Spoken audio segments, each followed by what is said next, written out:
I don't want to waste your time, so we're going to get started. You are in the workshop about ADA compliance and beyond. I hope you mean to be in this workshop. There's a couple other really great workshops happening right now, but we're really happy to have you here. And I'm only using this microphone because it goes into the sound system and then gets recorded. So hopefully I can remember to pass it off. So let's just start with, why are you here? Why are you at this conference?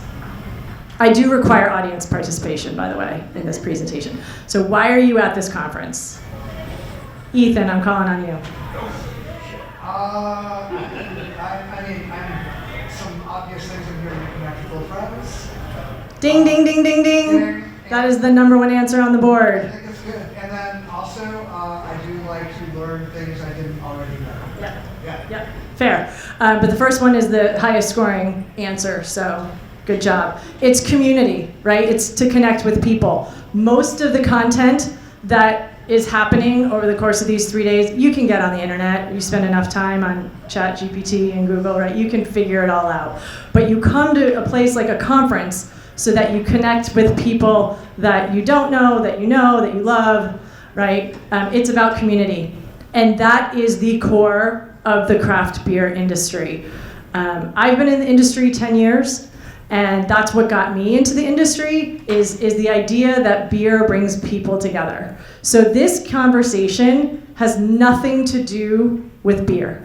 It has everything to do with being a resource to connect people, right? And by doing so, you will see a return on investment.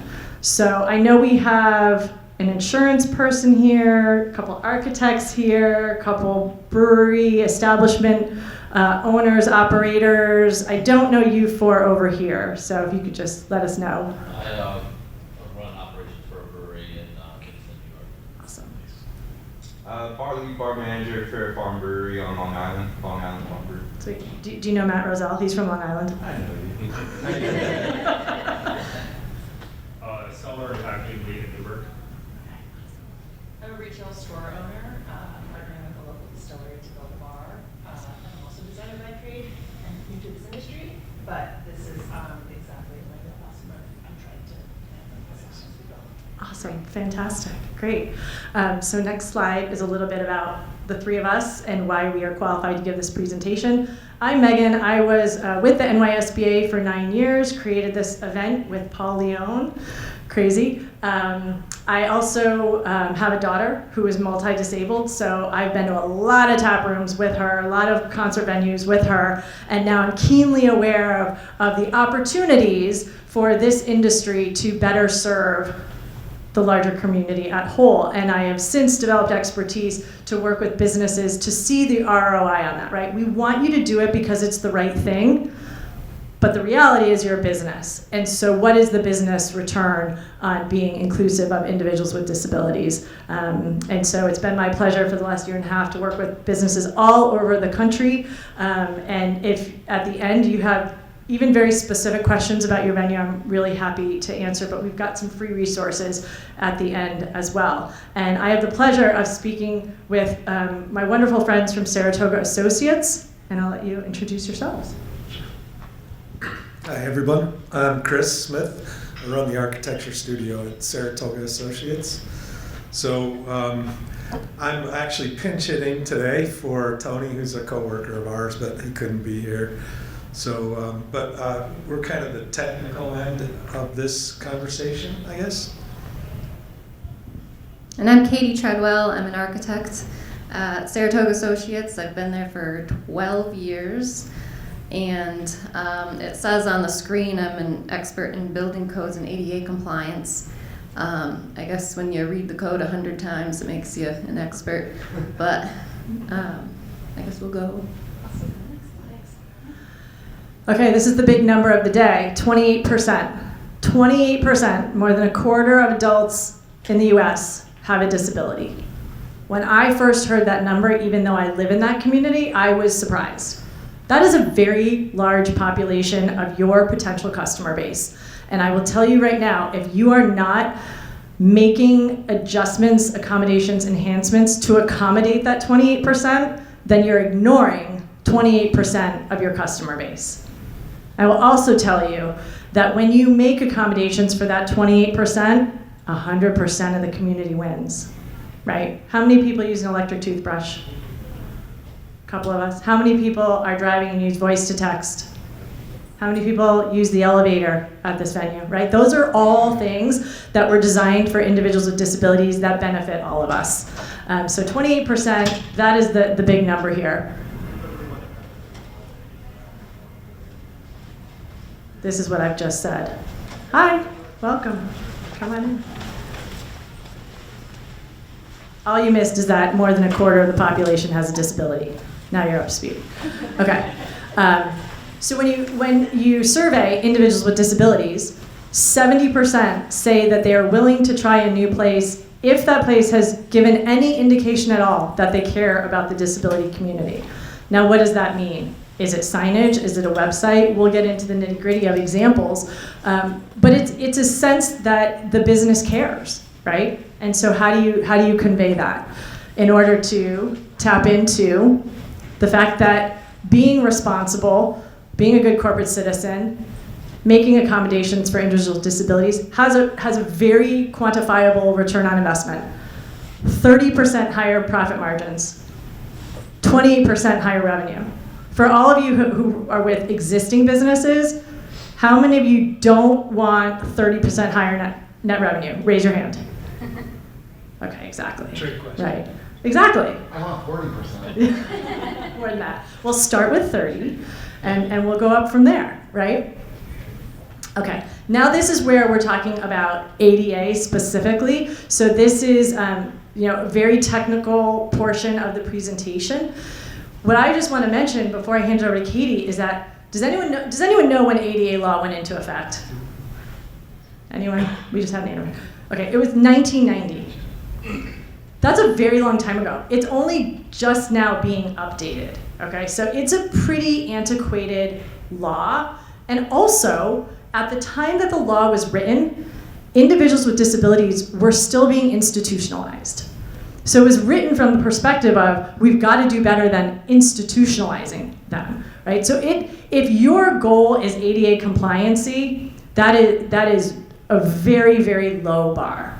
ADA is the first step on the road to being more inclusive of individuals with disabilities.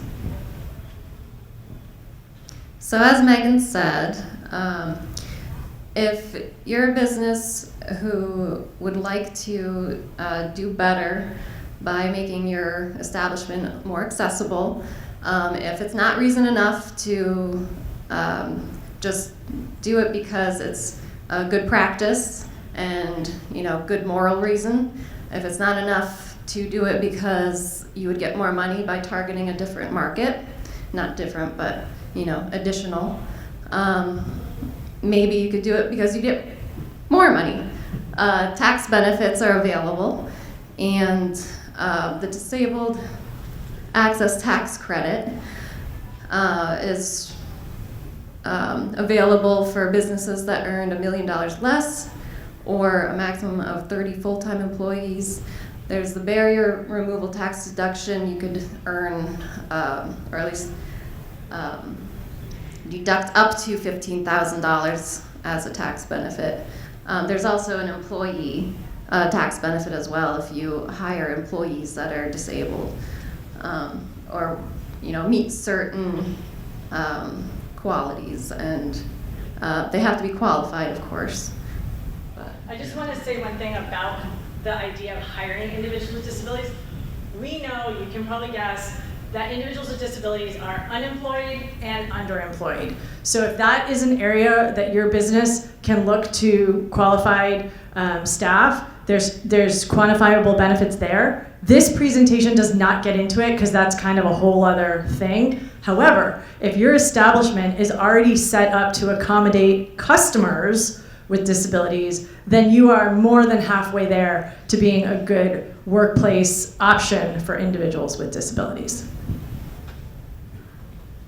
If you would like more information about the tax benefits, you may scan the QR code. So, as Megan mentioned, right, the ADA has been around for probably 30 years, and they haven't really enforced it, but I understand that they are going to. I mean, it's part of the building code, so that is something that is required, and you have to design to certain standards. But they are going to start really. You're supposed to have sort of a program to make yourself ADA, and the state of New York is going that direction, where they're actually going to have a program to make sure people are becoming ADA compliant. And this is just kind of an example of a ramp coming in, and as Megan said, it's the basics, right? This is as low as you can go. It's just basic code, and then we'll talk about other ways of making people feel more inclusive, but this is just so they can get around pretty well, right? So this is really, ADA makes it so people in wheelchairs or blind people or anybody with a cane can move around the space and actually exist in that space without help from somebody else. And the whole idea really about ADA is to welcome people. You don't want to, a lot of times you'll see places that like the handicap ramps off to the side, but the intent really is to make it accessible as if, for the general population, so anybody can move with the general population. And now we're off to inclusive. So. Yeah. So basically, those are the three tiers, right? ADA compliant, accessible, inclusive. And I am going to read this so that's very clear. People with all intellectual and physical abilities feel a sense of belonging and can fully engage without limitations. There's that word that is so important, belonging. I talk to businesses all the time that say, well, we welcome everyone in our establishment. And my response is, how would they know? How would I know that you welcome me if I'm in the disability community? What have you done to make it obvious to me? And we'll get into specifics. You will not leave here after this hour without feeling like you've got some really easy to implement solutions that set you on this path. There is no such thing as 100% inclusive. It doesn't exist, right? The goalpost keeps moving. And there's no one person who is the leading expert about this. I just happen to know more than most because I live it every day, right? And I visit a lot of breweries. So, going back to the building code, as Megan mentioned earlier, the building code has changed. There's no reason why most of you would have known that, but we do. It is now the International Building Code, the 2024 version. New York State has adopted. They've also adopted the ICC A117.1-2017. It's a lot of numbers for that's accessibility, right? That's ADA is ANSI. Right. So if you think I just said a bunch of random letters and numbers, that's okay, because you can consult with professionals to help you. But again, that would be meeting the absolute minimum codes. When we're talking about inclusivity, we're going to also be implementing things to help with hearing and neurodivergent and visual. There's a lot that goes into it that Meghan, as she stated, is much more experienced with. So the bottom line, if you have an addition that you want to put onto your brewery, we're going to be meeting the new building code. If you have an existing building, there is such a thing as the existing building code that we're able to provide exceptions for, so that if you only want to renovate your public restrooms, maybe you don't have to renovate your employee restrooms also at the same time. So there are other options if you're not able to do everything at the same time, you can still consult with somebody to discuss what those options are. Historic buildings is another aspect of that existing building code.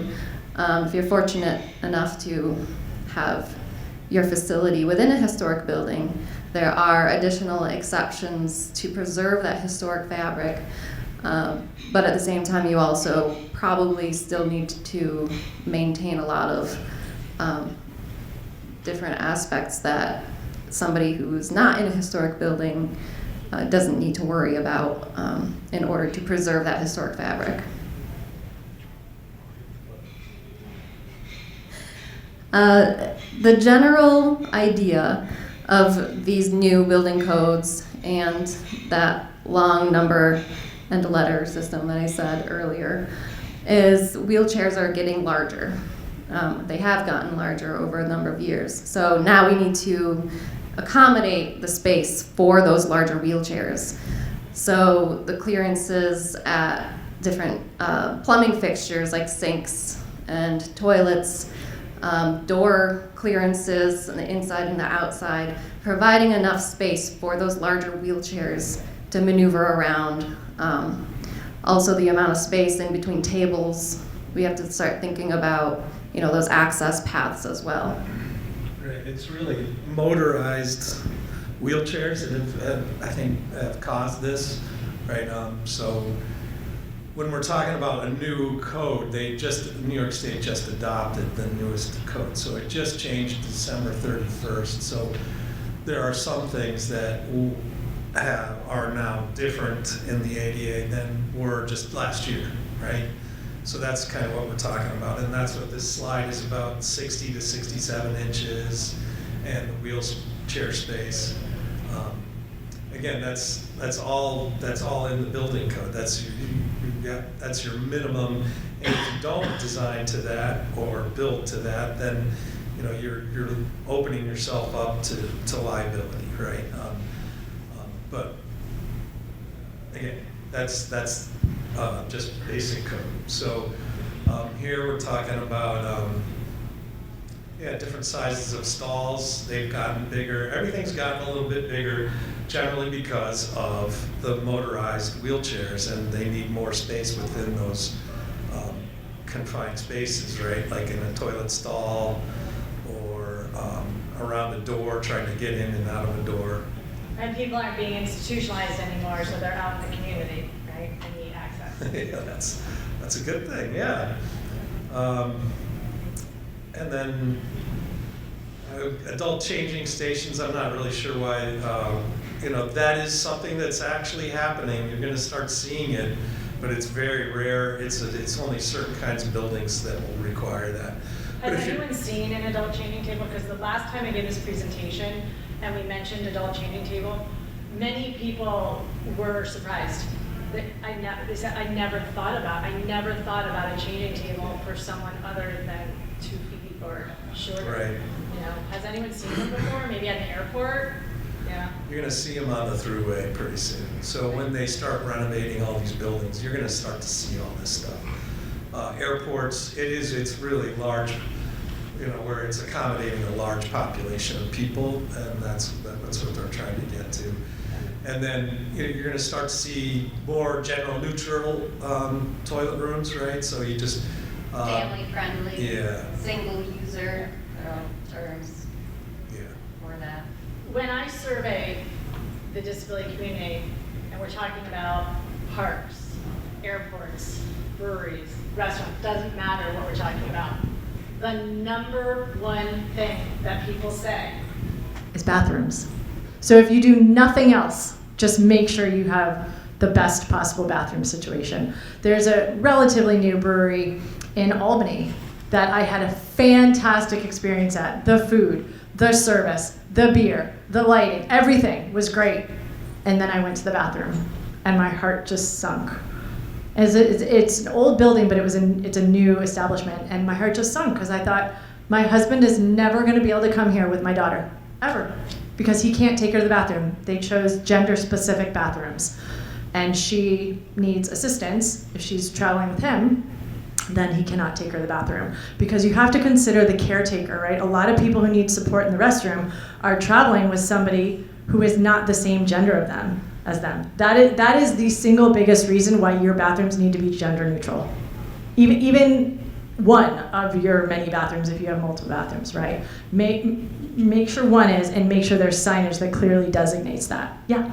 The tax credits that you mentioned before, would that apply to renovating bathrooms? It would apply to the criteria. The criteria is that any thing that any what's the term? Anything to make your building more accessible. So it most likely would.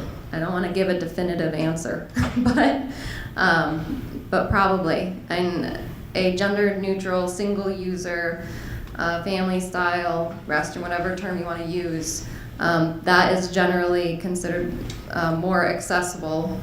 And if you're only providing that one restroom, especially because of the increase in clearances that have occurred, it's likely that your current restrooms do not have those clearances.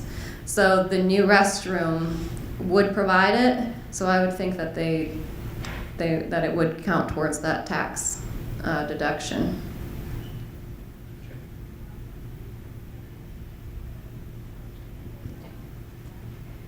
One of the things I often also hear from my clients is, well, we thought it was inclusive. We thought we were working with a company that was guiding us down this path of inclusion. And that goes back to that 3-tier thing, right? ADA, accessible, inclusive. And I really encourage all of you who are talking about building or expanding or renovating to ask the questions. Is this going beyond ADA compliancy?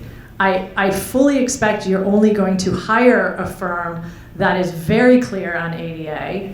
I'm sure most architectural firms are very clear on it, but you want to interview the company that you're working with. I hear it a lot with playgrounds. We designed a playground that is inclusive to everyone. Well, who told you it was? The company who designed it. Oh, the same company that manufactured all the equipment and sold it to you, right? So really take the time at the early stages of planning to interview companies that align with your values. It might be Saratoga Associates, it might be Edge, sitting right here in the audience too, right? But make sure you find a company that not only do they know ADA, but they share your interest in really accommodating the greatest number of people. It's called universal design. Right? You're a designer, right? You've heard this term. It applies to everything, not just architecture. Universal design is when you create something to accommodate the greatest number of people. It's pretty simple, universal, right? So do the work up front to find companies that align with your values. And I will tell you, my job, me as a fractional chief disability officer or accessibility coordinator, that job doesn't exist at the county level, the city level, school districts, most businesses. No brewery here has that role, of course, right? So it's not something that businesses have, and that's why I exist. Take the time up front in the early planning stages to work with somebody like me to help you establish the right plan, so you don't think, oh my God, we spent all this money on tables and chairs and we thought we were being inclusive. Because every single person in this room cares. That's why you're in this room. So you're already down the path. We're here to help you keep going as far as you can. So at Inclusive Saratoga, we break inclusivity into 3 pillars. The first is physical space, and that is largely what Katie and Chris are talking about with ADA compliancy. The second pillar is customer experience. That's layering on everything else like sound, lighting, tables, chairs, menus. It's all the things that you can control about the customer experience, right? If you're in a historic building, you can only make so many revisions and accommodations. But thinking about all those other aspects of the customer experience. A lot of times, you know, you have dim lighting because it creates a sense of intimacy and you know, it's kind of a mood thing. But consider top lights on the tables. They cost next to nothing. Have them available, right? That's a customer service thing that's really easy to offer. I brought this as an example. Does anyone know what this is? Kristen, does anyone know what it is? What is it? That's a fidget. Yeah, yeah, I got exactly. also. Exactly. This was $1 at Target. And what I recommend, and if you do this, first company to tell me they do it wins a really big prize from Inclusive Saratoga. I recommend you go to the dollar store, you get a basket of readers, right? They have all different levels of eyeglass, of readers, right? Get a basket of readers, go to Target or at the dollar store and get a handful of these and create a little accessibility basket that you have at your hostess station or on your bar or wherever makes sense, and then communicate that it's there. That whole initiative will cost you $15 maybe, and will go a really long way, because whether or not somebody knows what this is or needs it, they see it, they're gonna go, oh wow, this establishment really cares. I have no idea how good their beer is, but they really care about the customers, right? That goes a long way, is spending that $15 on an accommodation basket. But then it's really important, you have to make sure you tell people it's there, right? That's a really key piece of this. So yeah, this is for somebody who may have a sense of overwhelm or anxiety, right?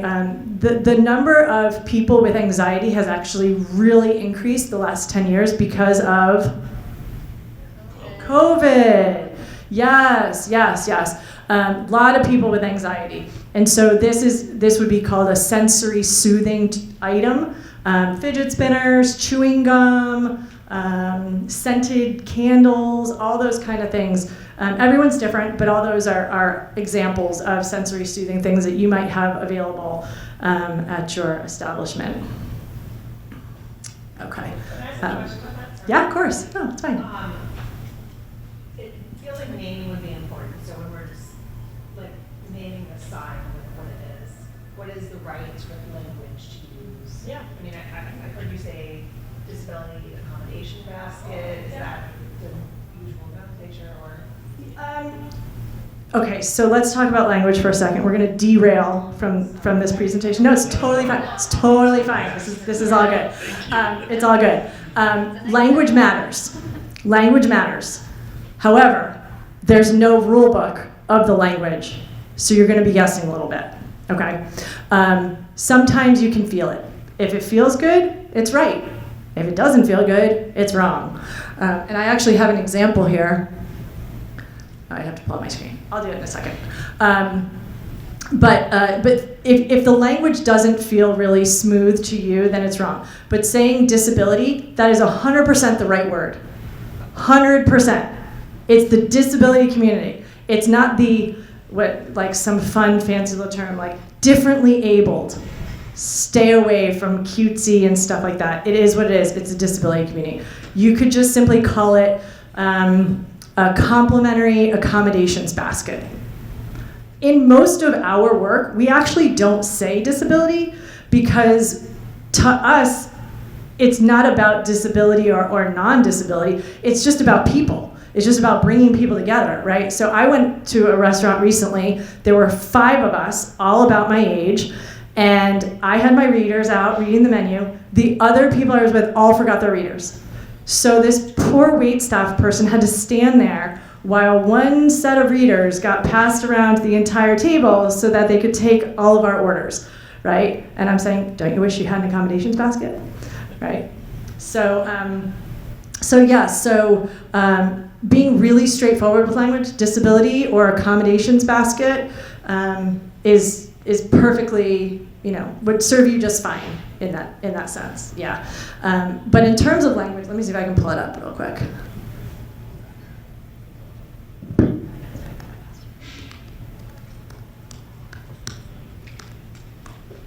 Okay, so I pulled from 2 different websites. I'm going to read these to you.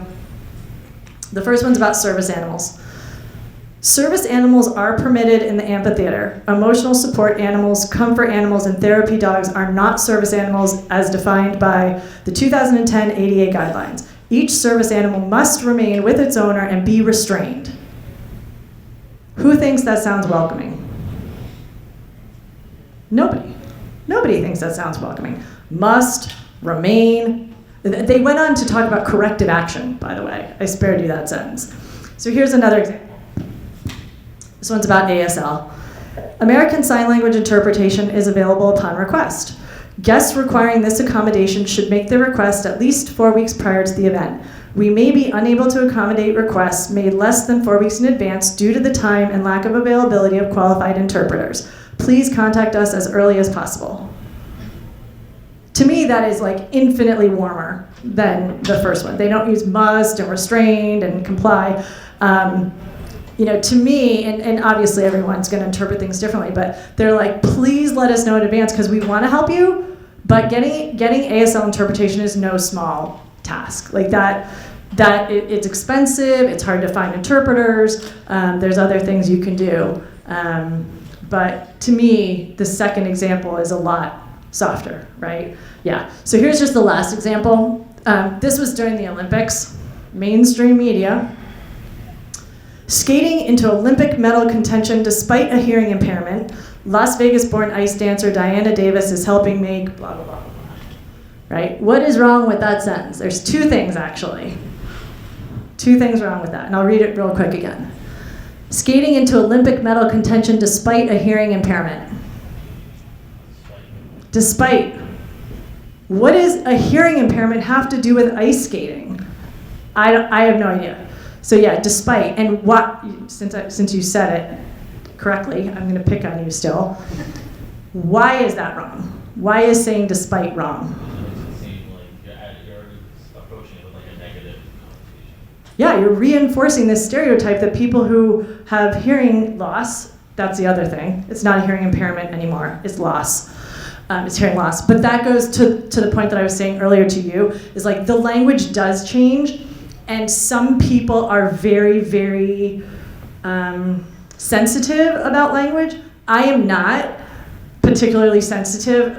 Those of us in my family dealing with the disabilities, I care more about the action. And so too will your customers. Even the person who cares the most about the right language will care more about your culture and how you're treating your customers than they will about the exact verbiage on that sign. And that is actually the third thing here, getting back to the slide. Culture is how have you established a culture in your business to make people feel welcome? What's the vibe? And I will tell you, train your staff. A lot of you are owners, managers, operators. You're not the ones dealing with your customers on a daily basis. Train your staff. Embed it in the culture of your organization to be as welcoming as possible. You have a customer, maybe they're a regular, and you know that they have hearing loss, right? Like, you know they wear a hearing aid on one side, stand on the other side, you know what I mean? Train your people to be proactive. It's always okay to ask someone if they need help, 100%. I know people are afraid. I absolutely get it. I'm gonna say the wrong thing, I'm gonna do the wrong thing. I really get it. Most of us do not have enough experience with individuals with disabilities. I still, A, get nervous, and B, make mistakes. And I live in this world. But you have to take a humble approach and just come from the perspective of we want everyone to have the best possible experience here. And it's not just for the people with disabilities, it's for everybody else, right? Because I don't need the fidget spinner or the ASL or the signage, but I love supporting businesses that do care about the community, right? So when we talk about those numbers of the return on investment, that 30% net profit, it comes from 6 areas. There's 6 sub-benefits that lead to that 30%. Does anyone want to anyone want to guess what they are? How do we get to that 30%? Word of mouth. Okay, so that's number one of the ones on the list is reputation. You get a better reputation. right? People are like, oh yeah, that's the business that has ASL. That's the business that cares about their customers. I have no idea how good their coffee is. That's the business that, you know, that we've heard treats our employees really well, right? Okay, anything else? That's one of the 6. What are the other benefits? We talked about briefly of hiring, right? Your employees will be happier and more loyal employees if you have a culture of inclusion. It's just the reality. It's been the reality for many, many decades, but it's more so the reality now with the younger generation coming up. They are much more socially conscious than my generation was at that age. So, and even in the beer industry, we know it's hard to find good employees. So that 30% is employee morale. What else? Reputation, we talked about that. What else? These guys have talked about decreased risk, right? There is no ADA police. No one's gonna knock on your door with a little badge and say, your bathroom is out of compliance. It doesn't happen, and I don't play that role either. But I have talked to many insurance people and many attorneys that really, really wish that their clients, A, were compliant, inclusive, and then documented all these interactions would really save them time and money. Community support. Do you have to go to City Hall and ask for some sort of permitting? Grants. We talked about some up there. If you're a nonprofit or looking for funding, looking for investors, right? Saying that you have an inclusive culture and you've made strides to be accommodating, that's also how you get to that 30% return. And increase customers. That's the number one, right? Word of mouth, people come, they have a great experience, they come back. They spend a lot of money with you. And bring their friends. Well, yes, and so 28% of people have a disability, but they have friends and family. I know for me, Mother's Day brunch. How many people go out for Mother's Day brunch? Right, a lot of people do. In my family, that's 9 of us. So we are only choosing a restaurant for brunch that can accommodate the one person, right? So if you're a restaurant that can accommodate her, you're gonna get 9 people for that reservation, right? That's how else you get to that 30%. Okay. Yeah, I was actually just reading an article about, you know, somebody with a disability, but they would actually do their research before making a reservation anywhere. And if it wasn't clear to them that they would be accommodated by this establishment, they didn't go there, right? They just wouldn't even think about it. It had to be clear just from doing the basic research that they were accommodating or welcoming to these people, right? And then they go and, like Katie and Megan said, they bring their friends, right? It's not just one person or 2 people, it's their families and their friends that come along with them. Yeah. All right, so website is another aspect that I know Megan can talk about. Yeah, so the two biggest things that I tell my clients, communication and signage, which you could argue they're not separate things. You could argue signage is a part of communication, so maybe it's one thing. Signage and communication. Your website should have very detailed information about the customer experience so families like mine know what we're getting into. Be honest. If you don't have a family restroom or a gender-neutral restroom, you don't have it. Just say it. Here's what we do have. Just be honest about what you have rather than wait till someone gets there and realize they can't go to the bathroom, right? So I would add an accessibility page to your website. I would have parking, restrooms, ordering, you know, kind of like you can brainstorm what are the basic things that people are gonna ask about and have information. Sydney Opera House has done an incredible job. They have videos for every accessible parking area where it's like a 30-second video where they walk you, okay, if you park in this accessible area, this is the route to get to the box office or whatever it is. That is above and beyond. But it's a great thing to strive for. Think about the level of detail that you can provide to your customers so that they know what the experience is. Oh, I know that they don't have a restroom, so I can make X, Y, Z. Or I know that they don't have round tables. Round tables are better, by the way, for individuals with hearing loss than square tables. And I highly recommend that you think about options. Options, right? When you're ordering your tables or you're designing your space, don't just have all square. Don't just have all high top. Don't just have a QR code on the table to scan to order the food. Have a paper menu also, right? So the extent that you can provide options, because we are all different, right? We have a very diverse society in this day and age, and you're gonna do your best to accommodate everybody by giving multiple options and making it as easy as possible for your customers to give you money, right? We were talking about this earlier, Ethan and I. You know, if you have a brewery, how many of you have your beer options numbered, or do you just have the name? There are a lot of different types of disabilities where it's really difficult to order a beer unless it's number 1, number 2, number 3, right? And if you have those electronic boards, oftentimes they go way too fast. It's nice to be able to offer somebody a paper menu. Putting a note at the bottom of the paper menu is a great place to communicate that you now have that accommodations basket available, complimentary basket, right? So signage and your website, and of course your social media as well, are 2 really, really, really important areas to think about that's really gonna advance your culture. So signage, what I mean by that is very clear signage, ideally at a consistent height around your establishment, a sans serif font, high contrast, white on black, black on white, right? Restrooms with an arrow, bar, ordering, pickup, parking.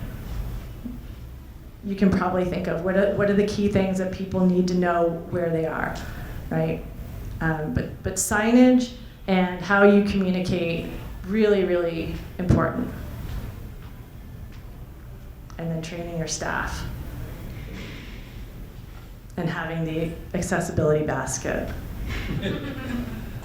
I will say staff shirts. A lot of breweries, you know, the staff will have like a branded shirt on. It's one of the things I absolutely love about this industry is you know where people are from because everyone's always branded.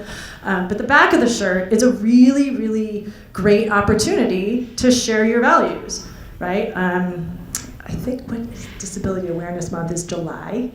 Is that right? I think it might be July. In any case, the anniversary of ADA, you know, find ways where you can change the messaging on the back of the shirt, you know, or even if it's just as simple as, we welcome everyone, ask us how, you know. Invite people to give you the feedback. Invite people to communicate and share and be your partner on this path, on this journey of inclusion, right? It's not just about your architect or Inclusive Saratoga, your community. You know, put comment cards. Have a comment section on your website. When you hand someone their bill, if that's part of the ordering process, you know, include a comment card. What can we do to make this experience more enjoyable for you? It doesn't have to say the word disability, but invite that dialogue. Maybe Mondays are really slow, and you're wondering, how can we get more customers in on Mondays? Call your local disability organization. Give them the space for free to have their weekly, annual meeting, whatever it is, right? Give caretakers 50% off a beer. Hopefully you're in the Saratoga Springs area, and I can take advantage of that. Because I'll tell you, caretakers have a really, really, really hard role, and anything you can do to show that you're sensitive to that. There was actually one of the skiers, again, going back to the Olympics, I can't remember who she was, but the first thing she did when she realized she was a gold medalist was thank her caretakers. She has 2 kids with disabilities. They use the term special needs. That's kind of an academic term. I would stay away from it, frankly, and just go with disability. But she has 2 kids with disabilities, and the first thing she did was thank her caretaker, because without the caretaker, she wouldn't have had the opportunity to become an Olympian, right? So something like that, again, it's probably pretty minimal. How many people are really gonna take you up on that? But a free beer for a caretaker or something that you can publicize in a humble, authentic, accurate way goes a really long way. And is a competitive advantage, because how many other breweries are doing that, right? And Julie Rhodes, the awesome Julie Rhodes. Everyone know Julie Rhodes? If you don't, you should. She's fantastic. She gave the keynote last year. She's speaking like next door. But her whole keynote was about what can you do to differentiate? What can you do to connect with your customers? What can you do to stand out in your community? This is it. Be inclusive. So we're almost out of time. And I want to make sure I answer all of your questions or give you a chance to ask anything. Yeah, Matt. One thing I think you mentioned last year is that as a parent with a disabled child, you mentioned that you have like Facebook communities and groups, and when you find a spot, you guys rate back and highlight it. So like if you're known to do that, the community will find out and the community will share. Yeah, the disability community, as you can probably guess, is the biggest disadvantaged community in the world, right? Anybody can join at any time.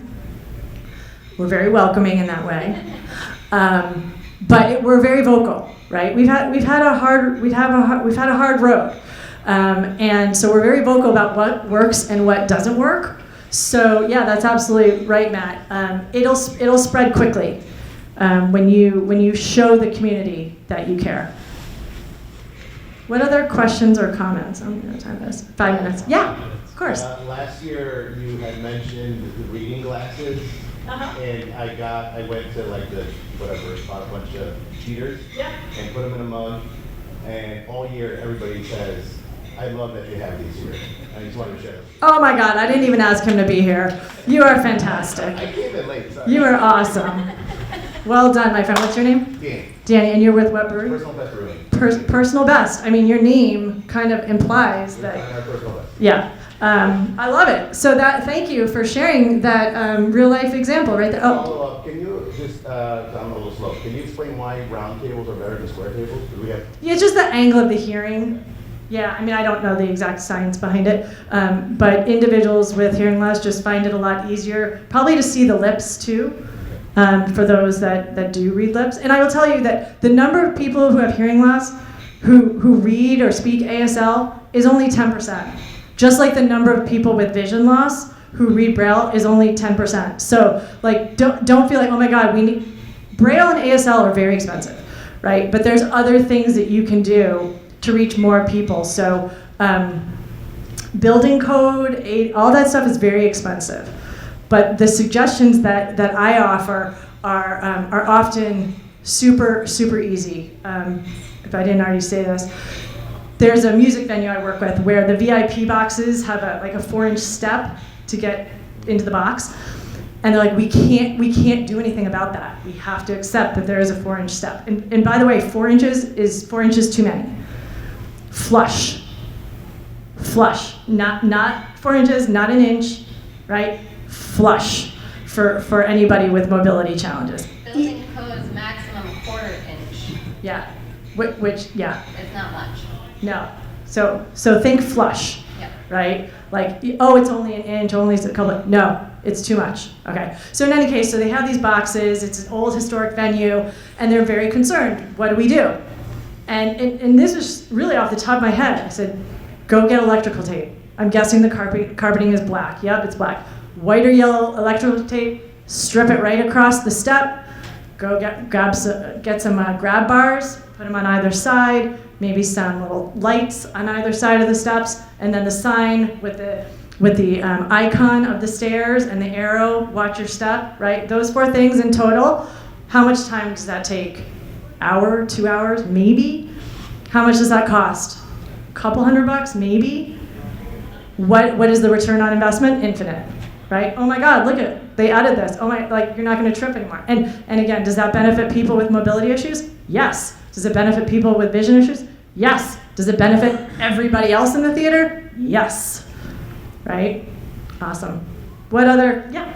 I'd just like to, kind of as like PSA, that your building may be designed to be inclusive or accessible, but that I see a lot of things, like I co-founded a nonprofit for spinal cord injury research, so I'm like in that world a lot too.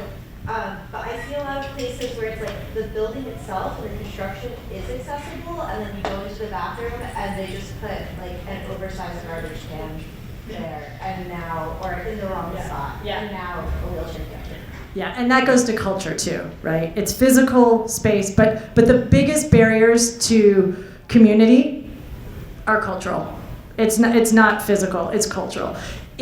I would rather have you focus on what you can do and communicate it than worry about what you can't do, right? So that's a great example. Like, if the culture of inclusion was there, then they wouldn't have the big trash can in the wrong place, you know? They might just not think about it, leave Yeah. the trash can.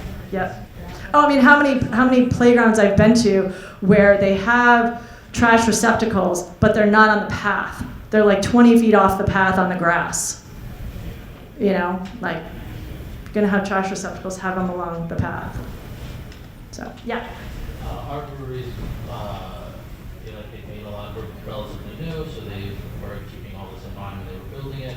But, I just haven't saw like this trash receptacles having to push down, put things, pop them open, to throw things away. I'm assuming that's not ideal for me. You're assuming that in the last, 54 minutes.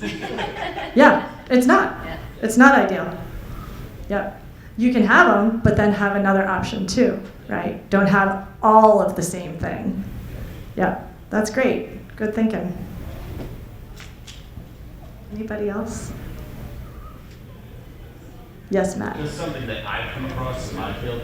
I've gotten a couple clients that called me, and there's nothing I can do about this, but if your website is not ADA compliant, Oh, yes. there's a company that, a law firm that just basically hired a blind guy to sue people.